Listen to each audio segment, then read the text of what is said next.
for all of us. It's about predicting where the consumer is going and getting half of it right. One of the things we want to do is create ads that don't suck. Embracing change creates great possibility. I'm Alan Hart, and this is Marketing Today. Today on the show, I've got Jennifer Halloran, who's head of brand, advertising, community responsibility, and leads and acquisition for MassMutual Financial. MassMutual's been on a rebrand or restaging of their brand over the last 12 to 18 months under Jennifer's leadership. And so we talk a lot about that today, how that refresh has come about, what's the evolution, what have been all the complexities as a result. She also went through and hired a new agency of record, and we talk about the process she went through, as well as a number of campaigns and initiatives that they've launched over the last year. This is power-packed with process tips, what's worked, what hasn't worked, and a great discussion about good creative. So enjoy the show today with Jennifer. Well, Jennifer, welcome to the show. Thank you. Let's get started with your background and help us understand, where did you start your career, and were there any pivotal twists or turns or mentors along the way? Sure. I started, actually, my background in undergraduate was really completely unrelated to marketing. I was an economics and political science major, and then spent a few years in membership marketing programs that were really with large lobbying nonprofit firms, and spent a lot of time working with customers and really understanding their perspective. Went back to business school, and then came out of business school and moved to Digitas and started on the advertising agency side in the account role. Spent a number of years moving from Digitas to Hill Holliday and other large agencies in the Boston area, and just really, really loved learning the business and working with different types of business, but definitely working with clients and relationships. And eventually got asked to move what we call client side and moved to Putnam Investments and was the lead in the marketing team there. So I've spent a number of years now in financial services in a marketing role on the other side, still managing a lot of agencies and really managing brand and marketing programs. I think that probably one of the most pivotal twists really for me, other than, when I got to business school and I realized that my interests and my passions were definitely much more in the marketing and the customer space, was really when I think I was at the agency side. I always thought that my background would really be in consulting, and I thought agency work would be great because I'd work on a myriad of different clients and learn a lot of different industries. But then I just found that I really wanted to learn something really well and focus on an industry where I thought I could really understand the behaviors and the customers and kind of get ingrained in something specific. And that was sort of my pivoting point away from working with multiple clients to really, we used to, in the agency side, you wouldn't get paid really so much for the strategy and the thinking because they had business partners with our clients that did that. And that was frustrating for me. So I think that was my pivotal revelation to say, I really want to be on the business side to learn the business really well. Nice. So, and if we talk about a little bit about MassMutual, you were a little over a year after a brand refresh, and tell me about the process that you went through, and where you are today in the evolution of that brand refresh.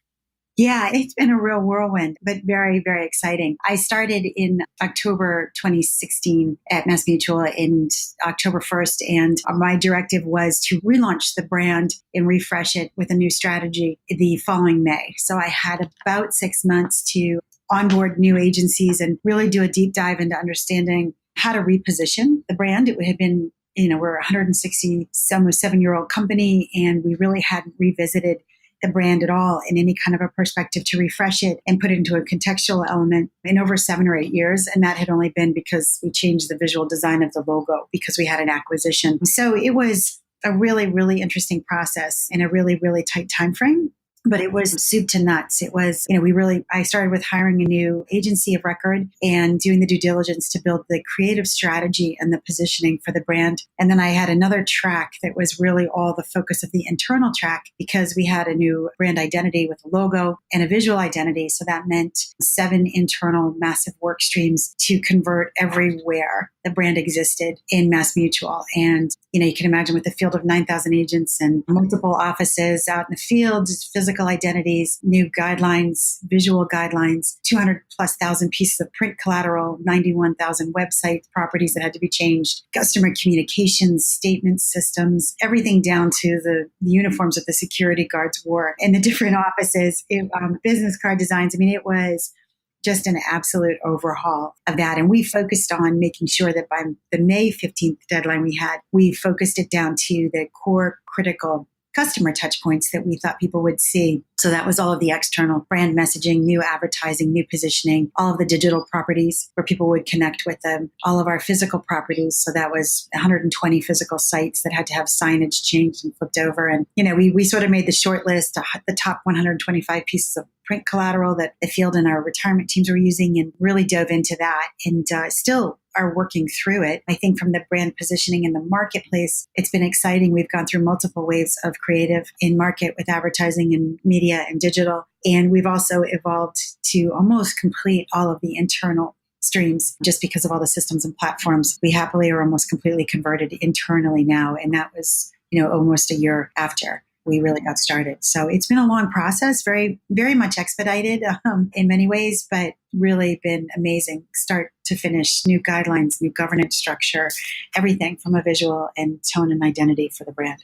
Nice. And so you talked a lot about the complexity, the number of agents, et cetera. And I believe I've got this right, that you sell through a network of advisors that are both MassMutual branded as well as independently branded. How do you govern the brand, or how do you build and govern that brand given both an independent and a captive, if you will, sales channel? How did that complicate the transition? It's been interesting, I think, for sure. The brand had always, one of the challenges that I had coming to MassMutual was, which I actually found very exciting, was MassMutual is number one in whole life sales. And we've got an amazing presence in the industry, but we have very low awareness in general. And we're building a work stream now and a focus as a business to sell direct to consumers. And we launched in May 2017 our first direct term product, which you can get off of massmutual.com. So in the past, my previous CMO before me had the focus of building brand. But to your point, it was really from a distribution perspective, really just to sort of provide air cover for, at that time it was 4,000 plus agents in the field, and some of them carried the brand and some of them didn't. So it was a little bit of a different challenge. For me, I now need to build awareness to reach 12 billion customers out there that are underserved without any financial protection products, and also support the field, which has certainly, like you said, been a real challenge. I think in many ways, we had not touched the governance or the guidelines in so many years that when I went out and redesigned everything and started to establish the policies and procedures for this, I got a lot of phone calls. And I had a lot of agents that were really not happy, saying, why can't I just get the logo? Why can't you just send me this now? Why can't we get access to these things? This seems very strict. And I said, don't confuse the fact that we had no guidelines with the fact that the new governance and guidelines are strict. We filed to protect this brand identity, and I have to protect it. And so we've spent a lot of time, as we always do, working in subcommittees with our field teams and really figuring out what that relationship structure is. We had a very complicated arrangement with the field. On one end of the spectrum, we have what we call our brand ambassadors, who fully represent themselves as MassMutual and use our identity. And the other end of the spectrum, we have, as you said, a lot of independent advisor firms who happen to be some of our largest producers that carry their own personal identity as their firm. And simplifying that relationship to be consistent was really my main starting point. We broke it into 3 tiers as opposed to having multiple agreements with everybody out there. And we said, you're either a full brand ambassador, you're, exclusively on your own. And if you're in the middle, we're going to create this relationship now where we're going to be consistent. We'll co-brand with you. We'll figure out how to establish that common identity with logos and naming. And then we have to be consistent across all the channels with that. So some firms, if they want to co-brand with us, can't have different relationships with the logos and the visual identity and that type of work. So, and to be honest, we're still literally to this day working with legal and the field to come up with that middle ground recommendation, but we're close, and including the field as much as possible in those conversations has been important, because when you're building a brand architecture, it's really, you start with the foundation of what's the relationship between the two brands. And, are we a master brand to a local brand of advisors, or are we just a manufacturer, or are we just a distributor to them? And it's really complicated. So we just put the premise down saying, let's find a range here, and let's, I'm not putting the hammer down on them saying we have to show up first and we have to show up in a bigger logo size. I'm saying let's find something that you feel represents how you present the relationship and be consistent. That's really my biggest challenge with that, is to be consistent. That makes sense. So it's a tremendous effort that you've just described. Any tips or advice, or takeaways you'd give your peers out there Yeah, I think probably one of my most consistent pieces of advice, which I've learned is in the rebranding effort in general, is it really has to be driven by executive support. When you look at large companies that want to do this, especially when you have to deal with multiple layers of conversion and multiple relationships with the brand, as we do with a large field force, it's not unlike large car manufacturers or large pharmaceutical companies. You really have to have the support at the end of the day that when you hit the wall and you have these challenges, it's been a mandate from the board, from the executive leadership team, that we're just going to figure it out. If nothing else, we still have to manage the conversations and the collaborative decisions, but the answer is not, I'm just not going to do it. And that's what really ultimately comes from having executive support. This initiative was board approved, and we report back on it financial results every quarter. So this was a significant decision at the highest levels. And then start from the inside out. You have to work with the field, and you have to work with employees, and you have to really make sure that people understand what the brand means and find a good common ground where they feel that they were a part of the conversations. But again, sort of hold your ground when you think that, you're looking at it from a global view. And I'll give an example. We had a lot of feedback on the business card design and letterhead, right? And this is like, I'm sorry, like, are you serious? Like, Right. what are we talking about all this for? And what it was is that when I talked to the agents in the field that would call me and say, I don't like the size of the font. I don't know why it has to be in the serif. It looks so different. I'd say, I get that it looks different to you on a business card, but I'm building, you have to always have that perspective as, sort of the CMO or the head of the brand that says, it's not just this one place and this one channel. I have to represent the global representation of how this is going to appear. So even though one person may not like it in a business card format, it works, and I can't change it there just to make that person happy, because then it doesn't fit when that customer who got the business card goes to the website and sees it appear differently, Right. sees a TV ad and it's a different representation. You really have to stick to your guns to make those difficult decision points, because you're the owner of we're a Fortune 100 company. This is a big brand. We show up in a lot of places, in a lot of channels, in a lot of pieces of print, digital, TV, the messaging. So even though I have one advisor in the field who's a huge part of the brand and our customer relationship that doesn't like it, I can't just change it in one place, because I have to represent how it appears everywhere across all the touch points. And it's not always easy to describe to somebody who's really close to individual customers way out in the field somewhere who really wants it to be a different way because they like it better.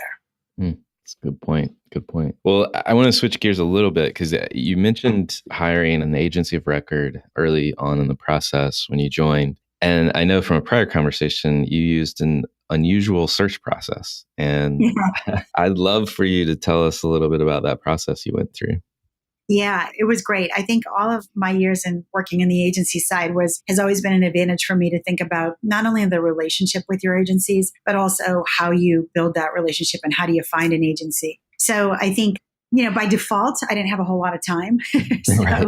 I caveat that. But on the other hand, I worked with a woman who had been a partner with some of us here in the logo design development, Lindsay Slavy, who was with Sunday Dinner in New York. And she's just amazing. She works as a consultant in a lot of ways with agencies and firms. And she and I sat down and I said, let's build this list, but I'm not going through a traditional pitch process. I think there's so much inefficiencies in making agencies go out and struggle and spend money and time and teams to build ideas around a big idea or a big pitch when I don't even know what the strategy and the positioning for the brand should be. And that's where we have to start. And I don't want a TV spot in a pitch, because we need much more than that. And I want to build a relationship with an agency that's more than the production value of a big idea. So we went at it very differently. We sat down and went through a large list of agencies that we could think through and what was important to me and how I wanted to work with the brands and other agencies. And then we narrowed it down to a short list, and we prepared a lot of documents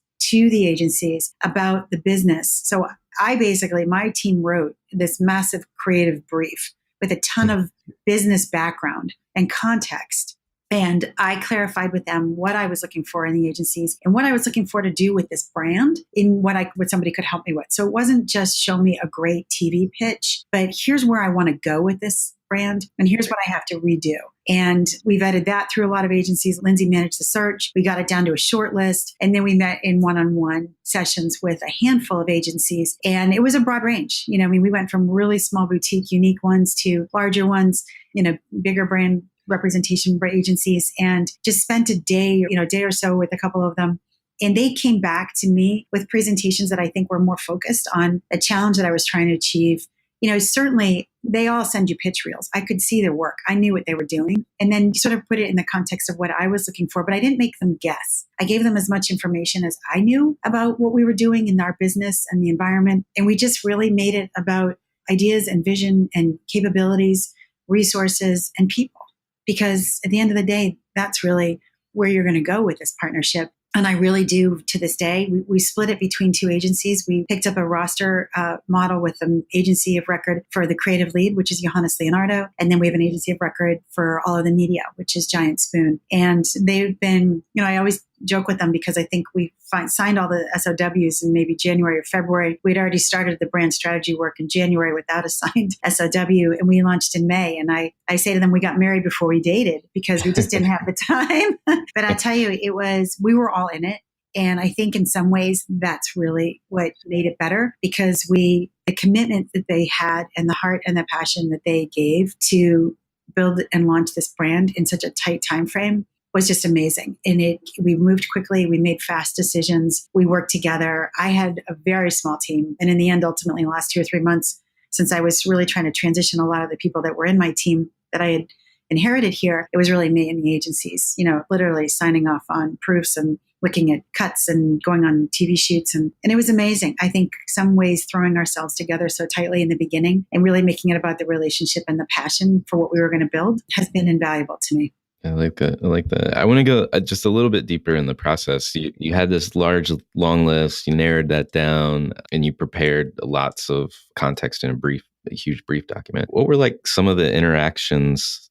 I don't know if you remember at this point. Lots happened since then. What were the first? How did you meet each of the first of the shortlist teams? Maybe. Yeah, it was interesting. Lindsay had coordinated a lot of it. So working with somebody as a partner, having that sort of third party partner was really important because it kept me out of a lot of the personal context type of relations, and it kept me as on the other side from a business perspective. So we spent hours, 2 to 3 hour sessions sitting in conference rooms in New York, working with Lindsay in our office there and going through work, agencies, reels.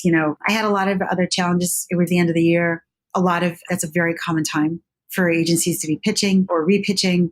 I lost a few people that I thought were great candidates because of industry restrictions they already had. It would have been a conflict of interest. They were already representing other companies in our space. And I lost a few agencies that I wanted to look at because they were pitching other things and probably competitors of mine. And because, MetLife and Bright House had just launched after us, and a number of people, there were a number of my key competitors who were all in the market at the same time, which I knew about. But we spent a lot of time narrowing that list down. And we just lined up. In one day, I think I met 4 or 5 different agencies, and we went into 2 to 2.5 hour meetings. And we just went from one to the next to the next. I did narrow the search ultimately down to some degree to New York. I'm based in Boston, but I know the Boston-based agencies had either other competitors or were one of our previous agencies. So I really wanted to get out of this market. I did want to extend Northeast. I did want to look in Atlanta. I had a couple other agencies that we would have considered that had basically LA West Coast agencies, but they all have New York-based agencies. And we have a big team in New York at MassMutual. So that area felt good to me. And that was an advantage too. If you sort of narrowed down the geographic area for the search, it made it a lot easier. And we just went into these meetings and, walked into the big conference room, sat down and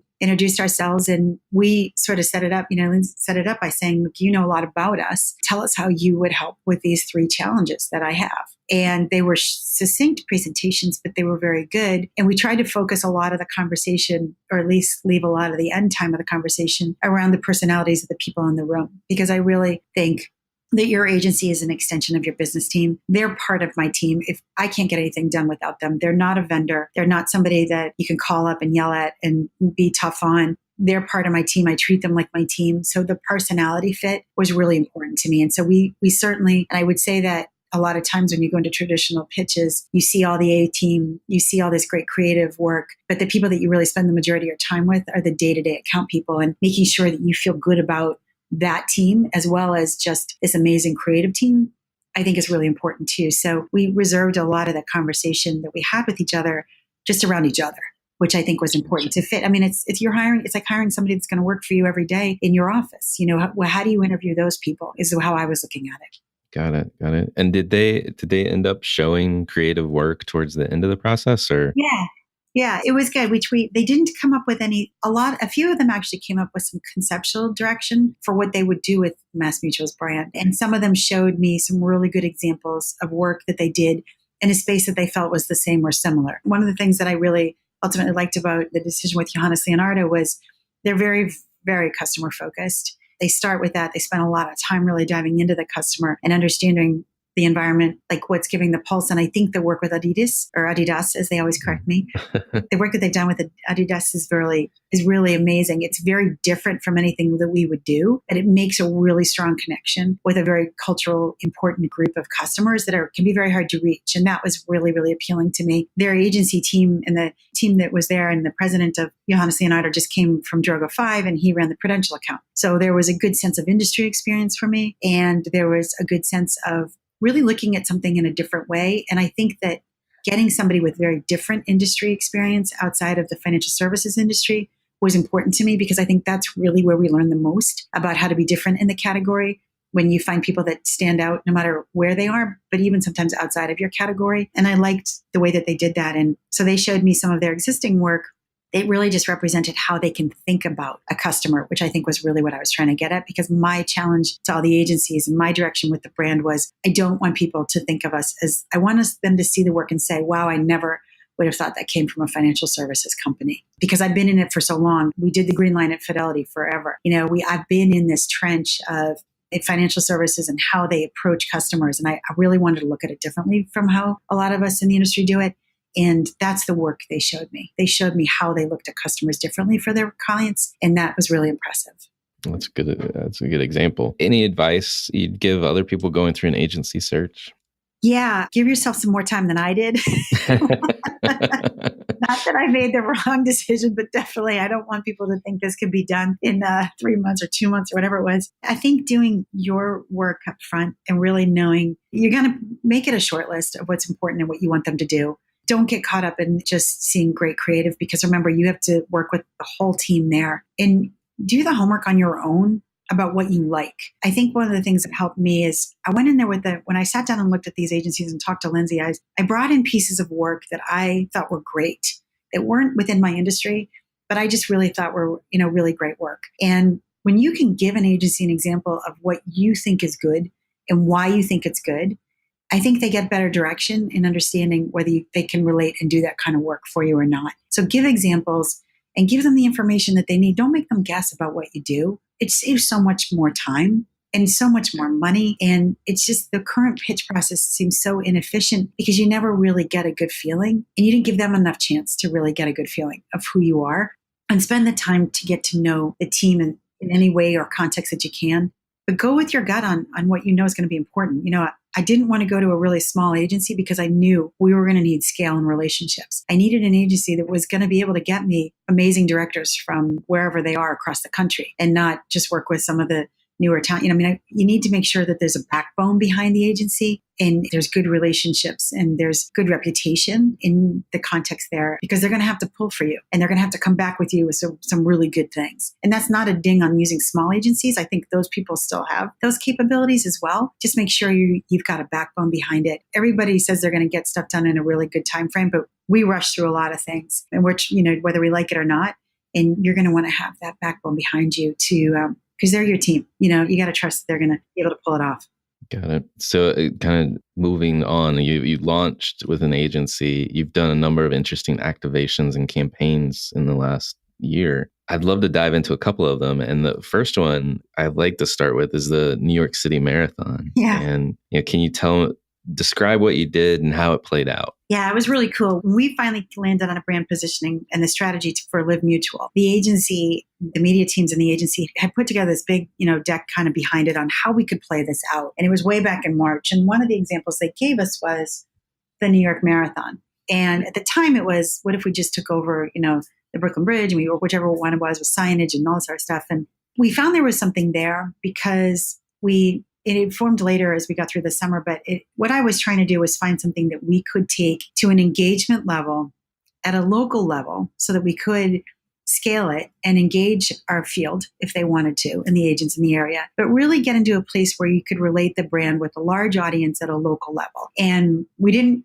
pay for a partnership or sponsorship with them, painting our name on the finish line and having banners as an official sponsor wasn't necessarily getting us the engagement that we wanted. And we're in this phase now where we're still introducing ourselves, I believe, to people as a new brand. So it was we really had to make it a little bit more personal and connecting. The marathon was important to us because I think it fits very well with our brand. Pick something that works, that you can actually say we have a purpose behind it and is right. We're about health and we're about wellness, and we care about this as a brand because we protect people with their health and insurance and everything else. So it fit from a venue. It was the right thing. People like Red Bull taking over the X Games, that's an appropriate place for them. This was sort of that same mentality. How do we find something that we can connect with that makes sense for us to be there in general? And then we said, let's look at this differently. It's a mutual moment, which fits in the brand for us. There's a lot of runners that work together to train and get into this session and this event and this activity. So there's certainly a lot around it that felt that it fit with the brand.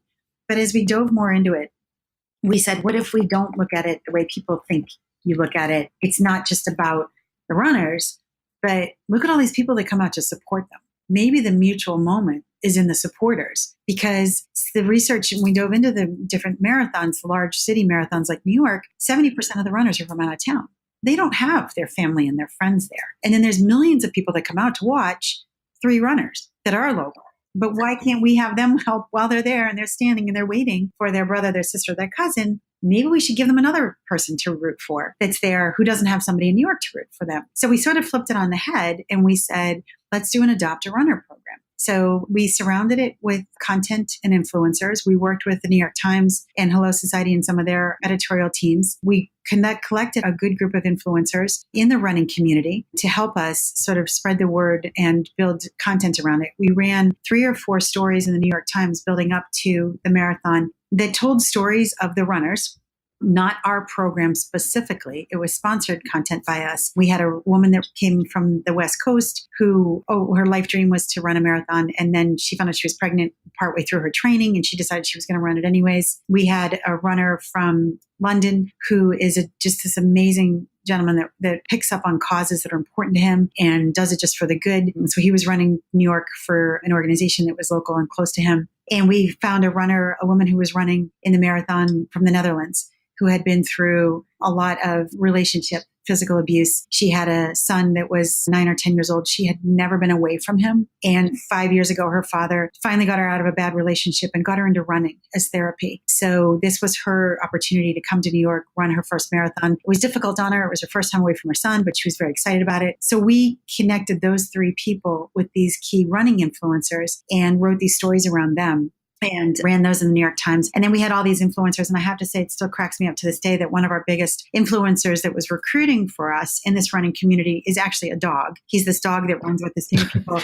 I was like, they brought this to me and they're like, here, our biggest numbers are coming through, and they showed me the influencer handle. And I was like, is that a dog? And they were like, yes, everybody loves him. So, and it worked. And then we made t-shirts for these running communities that said that they would get involved. We found local running communities that we wanted to we asked them to get involved. And it was funny because we were going to the ANA conference in early November. My team and I were there. And one of the people that is the sponsor of the New York Runners Association, who sponsors the whole marathon, reached out to us. And when we first saw the email, we were like, uh-oh. Here it comes. And we're like, we didn't do anything wrong. We're not representing official sponsorship. And she just reached out to us because she was like, look, we're hearing about this, all these running communities. There's a buzz here. We did a tremendous amount of out-of-home digital guerrilla posters in the New York area, in the city, to get people excited about it, to get them involved in the program, because we needed everybody that was going to watch to adopt a runner. We built a really basic digital engagement mobile app that helped people connect with each other. I challenged our legal team like we've never been challenged before. They had never done anything like this. They were like, I don't know what kind of legal disclosure we put on it. So they actually went to dating sites to figure out how to make sure we were doing the appropriate privacy things. But it was fun and it was a challenge. And we just took it over. We took over the Javits with big ads and we got people recruited and running. And we had along the parade route, we found a school of children in Brooklyn. We found a Bible chorus along the route. We found these groups of people around the route that we asked to come out and support us and wear our shirts and hang signs. And it was great. I mean, people just got really rallied around it. It was a really cool local activation. It was a very low cost way to get engaged and connect people to rely on each other, which is really ultimately part of the brand. There was no product sell. There was no product push. It really was a way that we saw people around us every day could support each other and rely on each other, which is really the platform of Live Mutual. And we had a lot of fun with it. And we learned a lot from it. We want to scale it. And we're now looking at hopefully trying to do something similar in another city at the end of this year and improve it and make it better and get the field more engaged. And it was just a really interesting program that, again, I got to tell you, we put it together in like less than 2 months. It was a fly, but I think with more time, we're going to build it out and make it better. And it really worked. It was a lot of fun. That's great. It's a phenomenal program that you guys put together, your campaign that you put together, I guess I should say. A lot of moving parts, a lot of orchestration as well. You know, you hit on this topic or this notion or ideal, I guess I should say, of mutual and what it means to be mutual. And I know you also did a campaign called Unsung. And I wondered, you know, if you could tell us a little bit about that as well, because, you know, it essentially highlighted, almost reflected on how bad 2017 was from, you know, natural disasters and other things that were just going on in the world. And I'd love just to hear you talk about it and what it helped you achieve. Yeah, you know, it was really amazing to me. I think with the New York Marathon, we found a way to connect with people on the ground and connect the brand with real people in a local area in a really big way around something that we believed we were supportive of and could have around passion around, which is health and fitness and an event. The Unsung really came from this idea that we had way back in the beginning when we were coming up with ideas around the brand positioning. You know, everybody does a year in review and they never always focus on, you sit there and watch TV from the last week of Christmas through the beginning of New Year's and you follow everybody that died. You follow all of the natural disasters. They never highlight all of the good things that happened in a year. Right. I think last year in particular, 2017 being the first year of a new election year, when we were doing a lot of focus groups here at MassMutual in general, and our agencies were really following sort of what was going on, we had the ability to have just done a really deep dive into this as we rebuilt the brand strategy. Getting a pulse on what's happening in the world around you and the culture around you is really important because we all come up with messages that we think are outstanding. But if they don't relate and they're not really authentic and timely, I think they sit there, but they don't really resonate as deep as we think as you can. And what we were doing with this was saying, what if we showed people at the end of the year that a lot of really good things did happen? And what if we showed people there are a lot of people around us that do really good things for people and rely on each other for no reason at all? They don't have to do it. So a little bit of it was meant to be positive and not to sort of say what a terrible year it was. But the idea was really, how do we get people to feel good about going into, you know, how do we get that last word in of the year and make people feel good about going into 2018 and show them that people act like what we believe the brand does and what we do every day. You know, we've been around for over 165 years. We keep our promise. We're privately owned. We're mutually owned.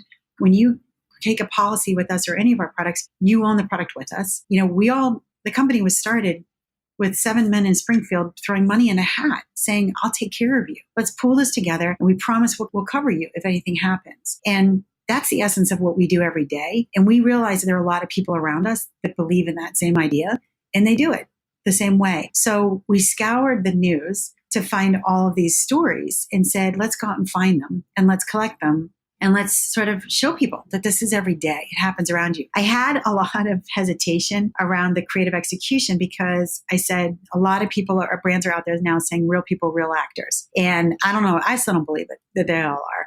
So to be authentic, we really got to make sure that people understand that these aren't made up stories and made up actors. And that's where we worked by partnering the content behind it. And we worked with the team with Turner and Great Big Story. So we had 2 creative teams working on telling the story. We captured all of these stories in the Unsung.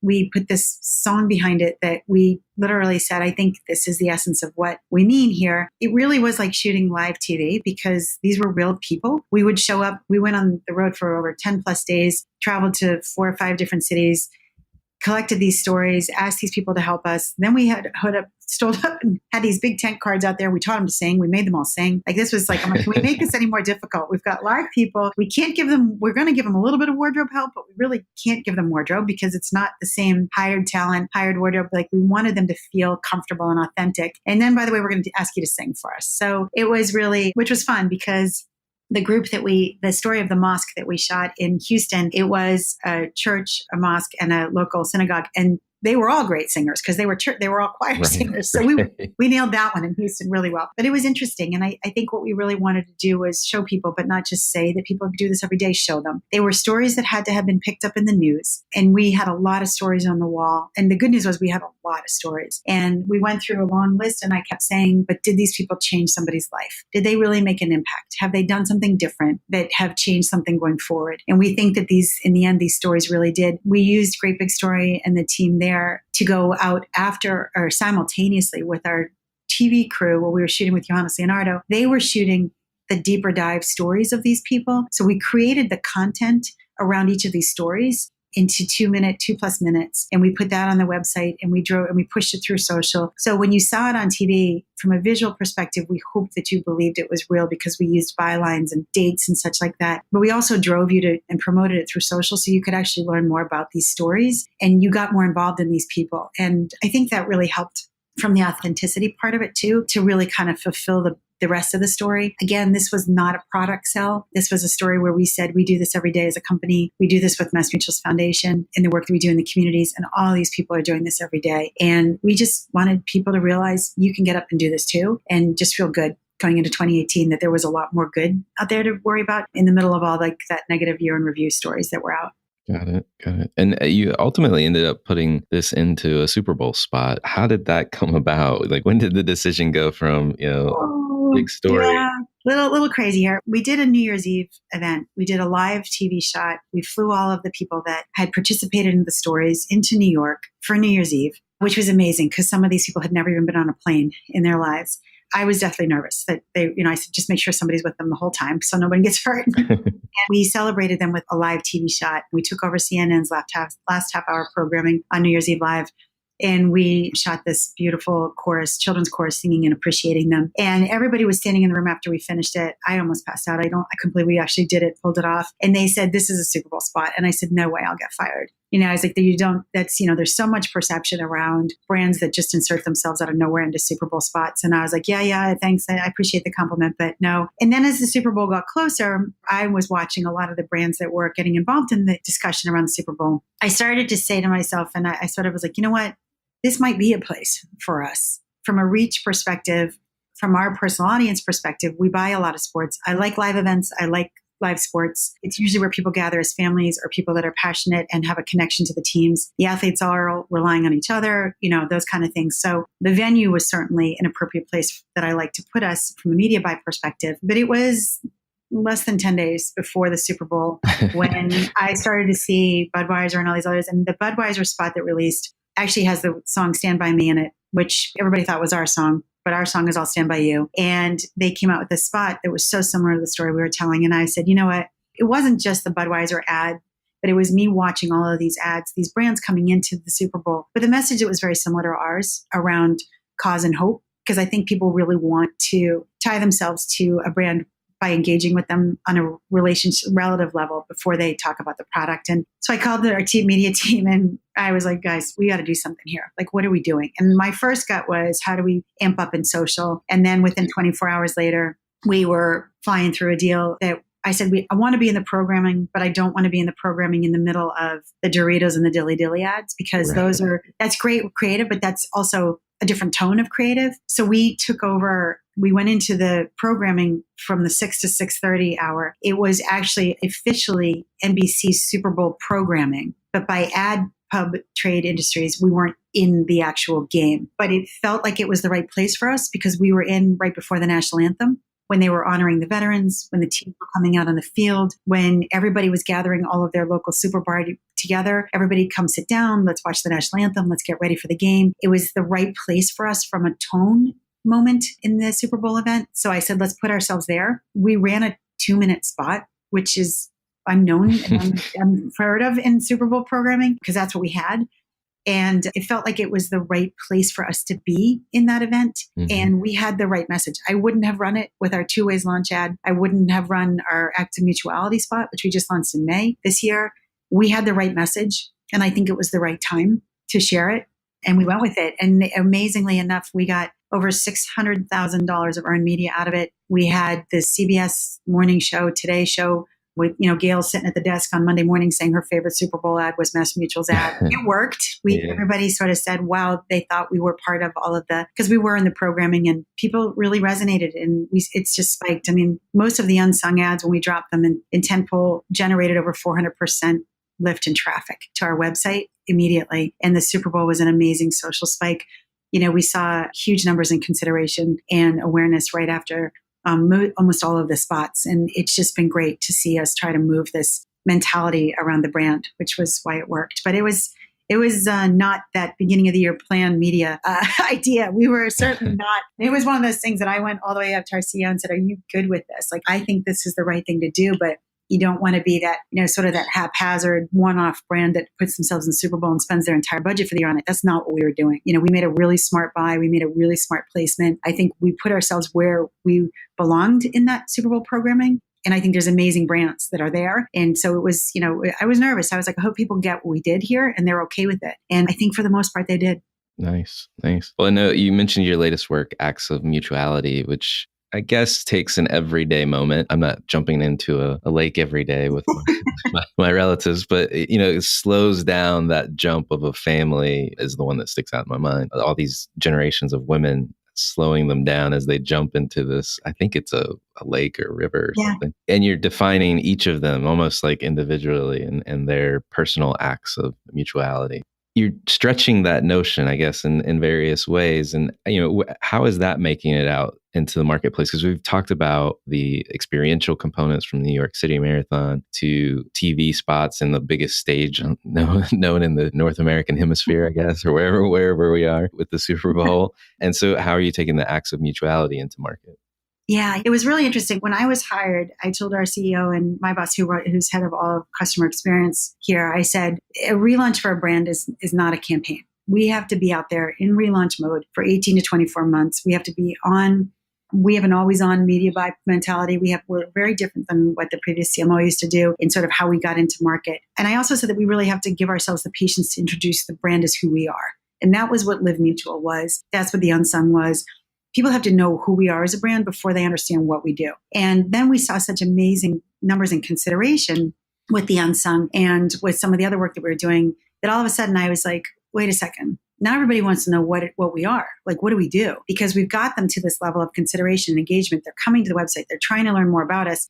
I think we hit the point faster than I thought we would, where we should start talking about what we do, because we've got people really interested and they are liking us as a brand. The awareness numbers, the familiarity, the consideration, all of those traditional metrics were going up. So we moved it a little bit ahead and I said to the agency, all right, let's connect the brand now with what we do and the product. And the strategy that they nailed, I thought was really amazing, because I don't really know how we were going to get from this live mutual, care about each other, rely on each other positioning to transition that to a financial product. And the strategy around Acts of Mutuality came on the same premise by saying, these are people you care about. Here's a way you can show them. This is an act that you can do for them that they can rely on you, where you can protect them.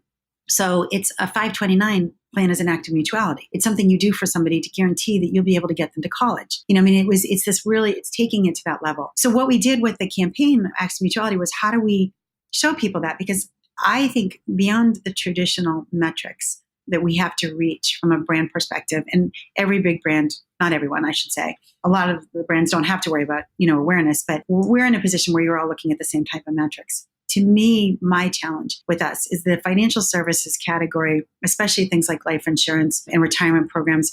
They're a low engagement, low contact product. You don't do that. You only buy them once every so many years, or once you buy it, you don't need to go back and rebuy it. If you're in a retirement services plan, stuff like that. So it's a very low engagement with the customer type of thing. So I think our biggest challenge is getting them to think about it when they're not necessarily thinking about it. How do I say to somebody, you probably need this? And I think our industry focuses so much on life events. When you get married, you should buy this. When you have a child, you should buy this. But a lot of people in today's world are not. They're not getting married as young as they used to. They're getting remarried. They're having children without being married. So how do we get that message in front of them? Acts of Mutuality, we took a multi-generational story. And each one of those women represented a story of somebody that could be you. We have a single mom in there. Now raising children by herself. We had a young mom that was pregnant. We had a grandmother that had planned well to be able to bring all her generations of just the girls up to the lake kind of thing. So we broke apart these stories to put them into ways that you could watch that and say, that's me. You know, I mean, that I didn't even think about this. That could be me. We had a single aunt that could be taking care of that little girl that was, you know, the multi-generation, her little niece that was on the dock with all of them. And the dune shot that we shot with the dad who all of a sudden was married and was now had this beautiful little stepdaughter. You know, that's a situation where, you know, how many of them say, wow, that's going to be me in 6 or 8 months? Like, how do we take real people, real situations today that are everywhere and make them think about it? And we slowed it down for a minute to tell the story so that hopefully you could see, wow, that's me. And then we tied it to the fact that you protect them every day. Let us take care of the financial protection acts, the things you do every day for them. Let us take care of the other ones. And that was the tie. And it's resonating well. I think it's worked really well with the connection with the field. It was the first time that we put a solid call to action to our website. Well, we always had a call to action to go to the website, but now we drive them to an advisor, to find an advisor. It's helping support the field. It's helping us get really specific into the funnel on the website and getting people engaged in the conversations and the products and such like that. So it's doing well. I mean, I think it's got legs now, and we just have to figure out, how do we balance the brand messaging, and when do we use the brand messaging versus the product messaging, and how they work together? Again, you know, a year just into this new strategy and this new brand, these are the conversations we're having with the team and the agencies. And it's really interesting to see where we put both types of messages now that we've introduced something different. Cool. Well, it's great work. And I know we're a little short on time, so I want to switch gears if it's okay. It's worth a couple questions at the end. I love getting to know the person behind all of this great work. And so in that regard, there's a question I love to ask everyone that comes on, which is, you know, is there an experience of your past that defines or makes up who you are today, who you've become? I think a lot of what sort of makes me the way I am today is that, you know, I always, people, my family and others always tell me that I'm very positive and I really get passionate around things. And, you know, sometimes I've been told by people here at work that I'm very principle driven, which doesn't always mean a good thing. But I do think that when I worked at the agency, that was really the sort of the foundation. I had this, when I was in business school, I was sat in this class with this teacher who ran an ad agency in Boston and showed us the reels of the ads and the stories and the work he did. And I remember for the first time really being excited about being able to get close to customers around you, understand customers around you, and influence their behavior. In a way, that's ultimately why when I was at the agency, I moved towards financial services and clients that had financial services, and I had Prudential and some others. And when I was at Digitas as a client early on in American Express, and I sort of said, you know what, these are behaviors that people need to, that can make people better. They can make their lives better. You know, I think financial services sometimes gets this rap of being this, you know, big fund managers and lots of money and wealthy industry. But really at the end of the day, when we're trying to help customers on a day-to-day basis, and the crisis in the country today is so much around debt, student loans, what people worry people the most is their finances.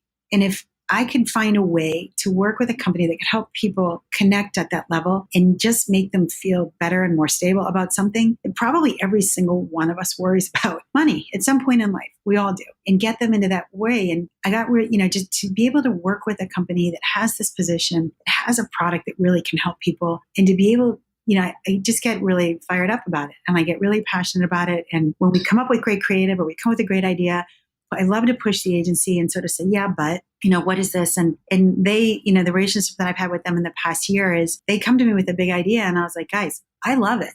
If you can make that happen, let's do it. And, people here on my team are like, Jen, how are we going to shoot a live TV ad in New York City? And I look at them and I was like, that's not our problem. You know what I mean? It's the right thing to do. If we have the right message and we can make, the creative is good, we're going to build this. I was like, that's why I have this great team in New York, these agencies. If they're willing to take that and push the envelope and go with it, I love the big idea. I love, as long as it's smart, and the risk, I'm probably a little bit more risky than some of the people on my team, but that's good. That's why we balance each other. Right. They're like, we're the voice of reason. But when you get excited about something and you have the confidence that you've been doing this long enough to know when to pull, like, recently, we're doing a big campaign right now around Pride Month. LGBTQ is a core part of our brand. We win awards for senior leadership and hiring and employees with LGBT qualifications and criteria, and we love it, and we're passionate as a brand. We have business units here that support it. We're doing a big activation in San Francisco, Pride Day around it. And yesterday, the team came to me with a big group of influencers that we have put around it. And they said to me, we dug into some of these things. There could be some things here that might be a little bit of a problem. And you have to be willing to take the risk, but then also know when to draw the line and say, you know what, let's find a different way to do this, because the idea of taking a hard position around something that could be controversial is what makes you stand out, because you have the nerve to stand behind it. But don't go to a place where you're going to offend people or push people. And so sometimes I think, being passionate about something is also being level-headed. You have to have the ability to step back and say, you know what, maybe we could do this differently. We can get that same impact by doing something different. But I think it's really just my experience around finding this passion for influencing people around you and learning about people around you, and then finding something that you think could make them better, and being in an industry where you think you have a product that really can help people on a day-to-day basis. It just all connects. And I think that's how you can really have a passion around something or feel like you're part of something. And I think the fact that we also have such an amazing community responsibility program, and that's the foundation, and the president of the foundation's on my team. He runs our community responsibility program. That's my thing at the end of the week, that when I check in with them and see what we're doing, it just makes you feel good that you go to work every day. You have to have those things in you to be passionate about what you do.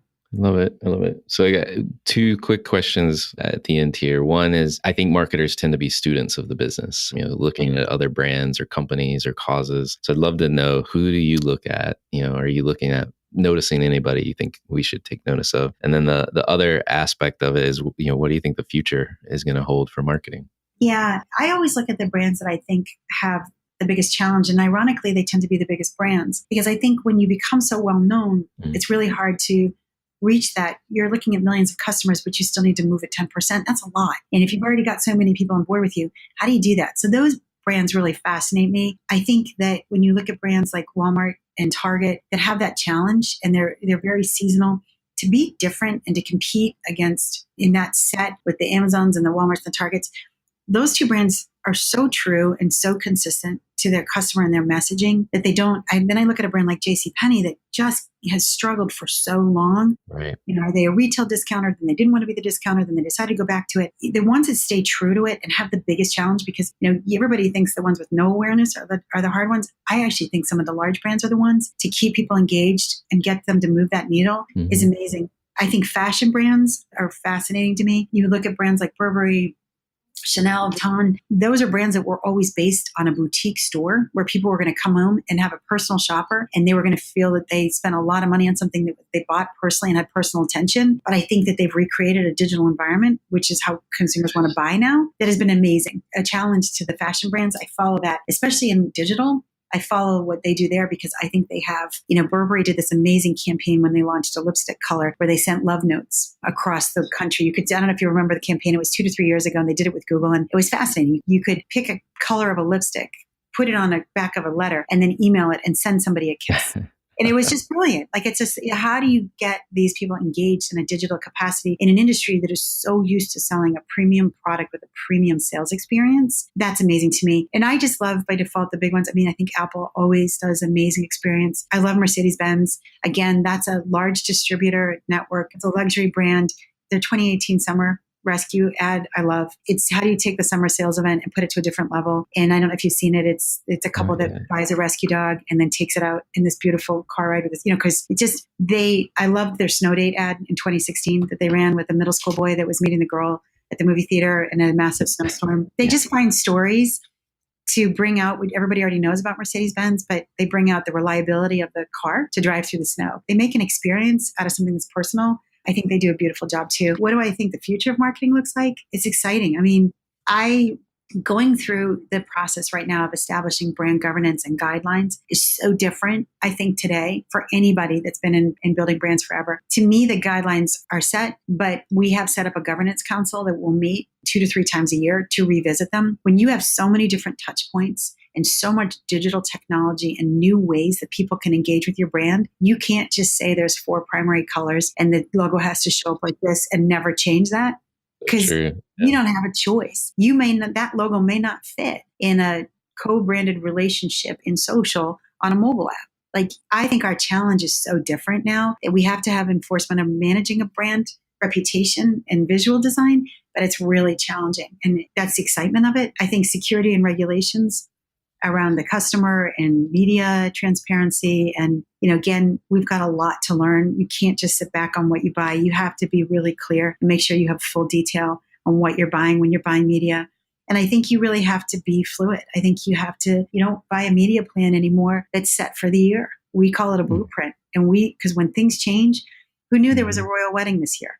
In January, there was no engagement, right? We bought Right. the royal wedding. That's a huge cultural event. That's exciting that people are going to be there. You can't set it in stone in the beginning of the year and say you got it. You have to be close. We have to move with what's happening in our customers and culture and in technology and what's happening. And you got to stay on top of it. So it's exciting to me, but it's not the same old set it and you're done till next December. You have to stay on top of everything you're doing now, which is exciting. I love it.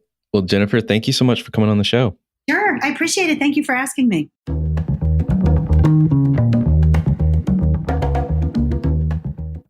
Marketing Today is brought to you by Atomic. Atomic focuses on unleashing the growth potential for clients we serve. Atomic is a strategic consultancy specializing in business, marketing, brand, and innovation. Our singular goal is to help you accelerate your efforts with the right mix of expertise, analysis, and creativity. Check us out at atomic.com. ATOMCK.com. Hi, it's Alan again. Marketing Today was created and produced by me, with writing and editing by Kevin Greeley, social media support by Megan Woods, art and graphic design by Sarah Dell. If you're new to Marketing Today, please feel free to write us a review on iTunes or your favorite listening platform. Don't forget to subscribe and tell your friends and colleagues about the show. I love to hear from listeners, and you can contact me at marketingtodaypodcast.com. There you'll also find complete show notes with links to anything we talk about on any episode. You can also search our archives. I'm Alan Hart, and this is Marketing Today.